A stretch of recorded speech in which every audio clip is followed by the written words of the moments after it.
បន្ទាប់ពីស្ថានភាពប្រទេសជាតិស្ងប់ស្ងាត់ពីចាសៀមឈ្លានពានលោកខៅឆាយសហព័ន្ធកីឡាប្រដាល់គុនខ្មែរប្រកាសបែបនេះភ្លាមតែម្ដង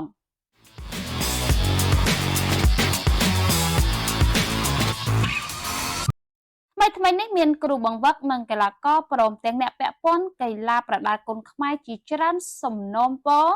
និងចង់ឲ្យកីឡាប្រដាល់គុនខ្មែរចាប់ផ្ដើមការប្រកួតរបស់ខ្លួនឡើងវិញក្រោយផ្អាកប្រមាណជាង1ខែមកនេះហើយបន្ទាប់ពីស្ថានភាពប្រទេសជាតិស្ងប់ស្ងាត់ពីចោរសៀមឈ្លានពានលោកខៅឆាយប្រធានសហព័ន្ធកីឡាប្រដាល់គុនខ្មែរបានសរសេរសារនៅលើបណ្ដាញសង្គមថា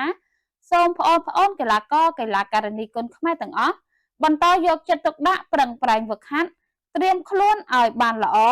សម្រាប់ចូលរួមការប្រកួតប្រដាល់គុនខ្មែរតាមបណ្ដាស្ថានីយទូរទស្សន៍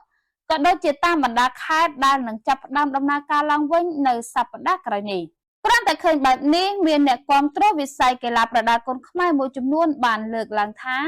អបអាសាទរកីឡាករគុនខ្មែរមួយចំនួនតូចលែងដាច់ពោះស្លាប់ហើយគ្រាន់តែផ្អាកប៉ុន្មានសប្ដាហ៍សោះអាខ្លះធ្វើវេទនាចង់ងាប់មកអាផេងគ្រូខ្លះចង់កាត់បន្ថយសិស្សក្នុងក្លឹបព្រោះតែមិនអាចទ្រាំទ្ររួចនឹងការហូបចុកប្រចាំថ្ងៃរបស់សិស្សជាច្រើនហើយគ្មានចំណូលអ្វីក្រៅពីកូនសិស្សឡើងប្រកួតយកមកផ្គត់ផ្គង់នោះឡើយរីឯអ្នកខ្លះថាល្មមបានហើយគ្រូមួយចំនួនដែលធ្វើស្រែលើកខ្នងកីឡាករពេលនៅមានការប្រកួតបានមករាប់ឆ្នាំហើយមានលុយសល់ជាច្រើនដើរស៊ីចាយហឺហាព្រោះអាងតែលុយបានមកដោយស្រួលតែពេលប្រទេសជាតិមានស្ថានភាពលំបាកពីពួកចោរសៀមឈ្លានពានចូលមកឈ្លានពានទឹកដីខ្មែរ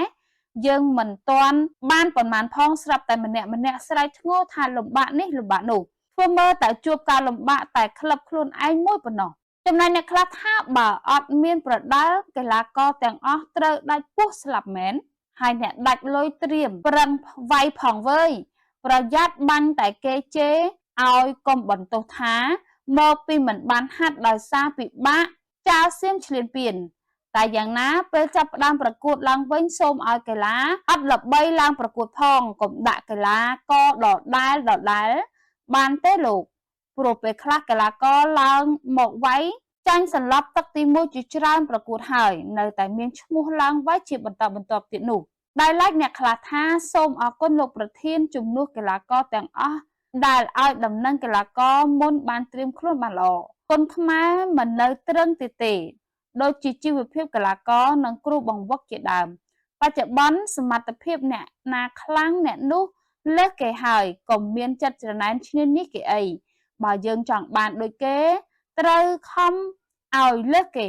នោះបានយើងជោគជ័យចុះបងប្អូនយល់យ៉ាងណាដែរការលើកឡើងរបស់ប្រធានសហព័ន្ធកីឡាប្រដាល់គុនខ្មែរនិងអ្នកតាមដានកីឡាបែបនេះសូមចូលរួម comment និង share តាមការគួរ